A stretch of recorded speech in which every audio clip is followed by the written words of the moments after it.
Welcome everybody to Caravan World on a bit of a blustery day down on Shoreham Beach at the moment. I've had a great morning out and getting a few fish, just so as I could show you a couple of my little recipes and how to prepare them.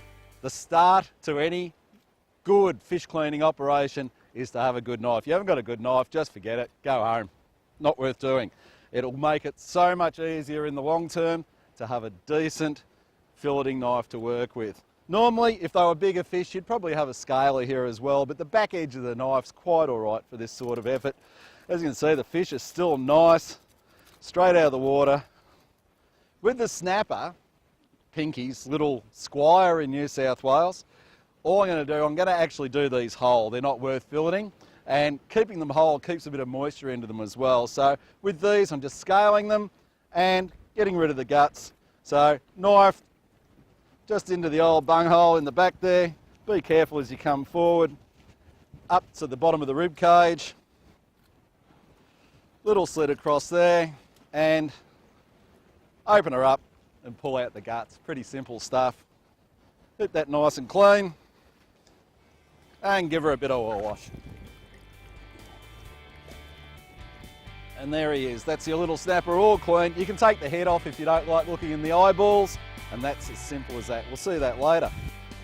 We're going to do the whiting a little bit different. I like my whiting filleted. And have a look at that little bugger. That's a King George whiting, and that is a prime eating species. These things are just magnificent to eat, and that's a good specimen. That's about 42 centimetres long. Just a nice little fish. So, and with this, I'm actually going to fillet and skin. So, just cutting down through behind the gills, straight down, running the knife along the backbone, and you can feel the backbone as you go. The knife sort of just ridges along the backbone as you go.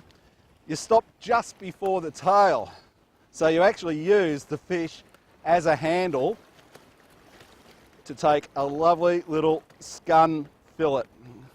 This way we won't lose any flesh, but we're going to be left with all meat. And this is where it's so vital to have a really sharp knife. You're just holding the knife parallel with the cutting board, and all of a sudden, look at that. There goes the skin with no flesh left on it whatsoever. In the corner, you've got the rib cage, obviously. It's just a quick little trim in along the edge of the rib cage. We don't want any bones in our fillets. Couple for the seagulls, and you're left with a lovely whiting fillet that's just going to be gorgeous. Flathead's a little bit different. Flathead tails are one of the best feed you'll ever get to eat. And in Port Phillip and Western Port Bay, we've got absolutely, literally trillions of them. It's the same idea as what we did with the whiting, in behind the gills, down to the backbone, and just run the knife along the backbone, just stopping a little bit short, and again, on the flat surface, wacko, and we'll end up with a lovely little flathead tail here. Trim out the rib cage. Now there's a lovely little flathead fillet. Bit of beer batter, or just a bit of seasoned flour and into the oil, and that'll be gorgeous. Trevally's a different sort of fish. You've got to get them really fresh or they can taste like absolute crap. And the one thing to look out for, with the trevally, they haven't got a lot of scale, so you don't have to worry too much. Give them a little bit of a rub down. He's getting a bit dry in the wind. But the one thing to look out for with the trevally, when you open him up, he'll be a bit black inside from his stomach lining. Pull the guts out.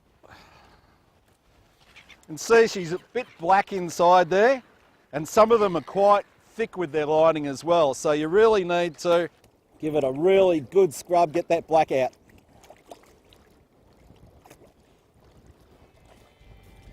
And he's fine, no worries. And all we're gonna try putting him in the smoker, I reckon, because smoked trevally actually tastes all right. But the secret is always as fresh as possible. These guys are just straight out of the water. They're gonna taste great. We've had a good day. Oh, you bastard things. Come back here, Mr. Fish.